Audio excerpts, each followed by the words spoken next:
அனைவருக்கும் வணக்கம். இன்னைக்கு ஹிந்து நியூஸ் பேப்பர்ல என்ன இம்பார்ட்டன்ட் நியூஸஸ் இருக்கு அப்படிங்கிறத பார்ப்போம். முதல்ல பார்த்தீங்க அப்படின்னா, நேத்து நம்ம பிரைம் மினிஸ்டர் கேரளால விழிஞம் போர்ட்ட வந்து இனாகரேட் பண்ணியிருப்பாங்க. சரிங்களா? ஸோ விழிஞம் போர்ட் அப்படிங்கிறது ரொம்ப ரொம்ப இம்பார்ட்டன்ட்டான ஒரு போர்ட் இந்தியாவ பொறுத்தவரைக்கும். ஏன் அப்படின்னு பார்த்தீங்கன்னா, இந்தியாவோட first deep water transshipment port அப்படின்னா அது இதுதான். ஓகேங்களா? டீப் வாட்டர் டிரான்ஸ்ஷிப்மென்ட் போர்ட் அப்படின்னு சொல்லுவாங்க. சரியா? அது என்ன டீப் வாட்டர் டிரான்ஸ்ஷிப்மென்ட் போர்ட்னா தமிழ்ல ஆழ்கடல் சரக்கு பரிமாற்ற துறைமுகம் அப்படின்னு சொல்லுவாங்க. ஓகேவா? அதாவது இந்த டிரான்ஸ்ஷிப்மென்ட் போர்ட் அப்படின்னா, நமக்கு வரக்கூடிய கண்டெய்னர்ஸ் எடுத்துட்டு வரக்கூடிய கப்பல்கள்லாம் வந்து அந்த போர்ட்ல வந்து நிப்பாட்டி, அங்கருந்து இன்னொரு கப்பலுக்கு சரக்குகள பரிமாற்றம் பண்ணிக்கலாம். ஓகேங்களா? இந்தியாவுல இதுக்கு முன்னாடி இந்த டிரான்ஸ்ஷிப்மென்ட் அப்படிங்கிற இந்த ஃபெசிலிட்டி இல்லாமயே இருந்துச்சு.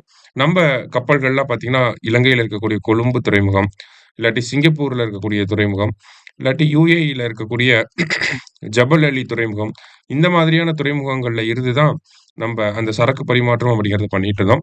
இப்போ இந்தியாவிலேயே பண்றதுக்கான வாய்ப்பு அப்படிங்கிறது வந்திருக்கு.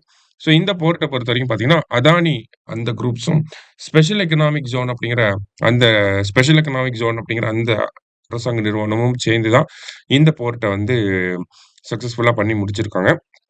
அதே மாரி பார்த்தீங்கன்னா, நமக்கு இந்த போர்ட்டோட அட்வான்டேஜ் என்ன அப்படின்னு பார்த்தீங்கன்னா, நமக்கு இன்டர்நேஷனல் ஷிப்பிங் ரூட் பக்கத்துல இருக்கு. ஓகேங்களா? இன்டர்நேஷனல் ஷிப்பிங் ரூட் பக்கத்துல இந்த அதானி போர்ட் இந்த வில்லிங்கம் போர்ட் அப்படிங்கிறது இருக்கு. இப்போ ரெட் சீ வழியா, அரேபியன் சீ வழியா இப்படிதான் நமக்கு இன்டர்நேஷனல் ஷிப்மெண்ட் எல்லாம் போகும். ஓகேங்களா? அப்ப இங்க வில்லிங்கம் போர்ட் அப்படிங்கிறது இந்த இடத்துல இருக்கனால, இன்டர்நேஷனல் லெவல்ல இருக்கக்கூடிய மத்த நாடுகளோட கப்பல்களும் வந்து இந்த துறைமுகத்த பயன்படுத்திக்குவாங்க. சரியா? ஸோ அதனால நெறைய ரெவென்யூவும் நமக்கு ஜெனரேட் ஆகும். ஸோ அதனால தான் நம்ம முதல்ல பிரதமர் என்ன சொல்லியிருக்காருன்னா, "port economy will drive India's growth" அப்படின்னு சொல்லியிருக்காரு. சரிங்களா? ஸோ வில்லிங்கம் போர்ட் இந்தியாவோட first international deep water transshipment port அப்படிங்கிறத ஞாபகம் வச்சுக்கோங்க. சரியா? எங்க இருக்குன்னா, வில்லிங்கம்ல இருக்கு. வில்லிங்கம், கேரளா. சரியா? அடுத்ததா பார்த்தீங்க அப்படின்னா, நமக்கு இன்னொரு முக்கியமான விஷயத்த பத்தி சொல்லியிருந்தாங்க. என்ன அப்படின்னா, "India poised to become the capital of MICE tourism" அப்படின்னு குடுத்திருக்காங்க. ஸோ இந்த மைஸ் டூரிசம்னா என்ன அப்படின்னு பார்த்தீங்கன்னா, நமக்கு மீட்டிங், இன்சென்டிவ், கான்ஃபரன்ஸ், எக்ஸிபிஷன்ஸ் அததான் மைஸ் அப்படின்னு சொல்லுவாங்க. ஸோ இந்த மாரி மீட்டிங்ஸ், கான்ஃபரன்ஸஸ்க்காக வெளிநாட்டிலருந்து நெறைய டெலிகேட்ஸ்லாம் வந்து வருவாங்க. ஸோ அவங்க அ அந்த கான்ஃபரன்ஸ் முடிஞ்சதுக்கப்புறமா வந்து டூரிசம்க்காக கொஞ்ச நாள் டைம் ஸ்பெண்ட் பண்ணுவாங்க. ஸோ இந்த மாதிரியான இருக்கக்கூடிய விஷயங்கள தான் மைஸ் டூரிசம் அப்படின்னு சொல்றோம். ஸோ இந்தியா இன்னும் கொஞ்சம் சீக்கிரமாவே நம்ப உலகத்தோட மைஸ் டூரிசம் கேப்பிட்டலா வரப்போறோம் அப்படிங்கிறத மத்திய அமைச்சர் வந்து சொல்லியிருக்காங்க. சரியா?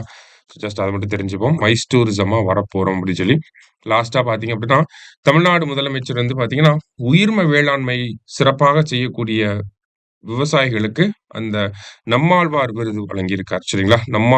நம்மாழ்வார் ஆர்கானிக் ஃபார்மிங் அவார்ட் அப்படிங்கிறத வழங்கியிருக்காங்க. ஸோ இத பொறுத்தவரைக்கும் பார்த்தீங்கன்னா, ஒரு 3 பேருக்கு வந்து வழங்கியிருக்காங்க. ஓகேங்களா? 1 price, second price, 3rd price அப்படிங்கிற கேட்டகரிக்கு போட்டு. ஸோ 1 பிரைஸ் யாருக்கு அப்படின்னு பார்த்தீங்கன்னா, கோயம்புத்தூர சேர்ந்த சம்பத்குமார் அவர்களுக்கு. அவருக்கு பார்த்தீங்கன்னா ரூ. 2,50,000 1 பிரைஸ்க்கு ரூ. 2,50,000.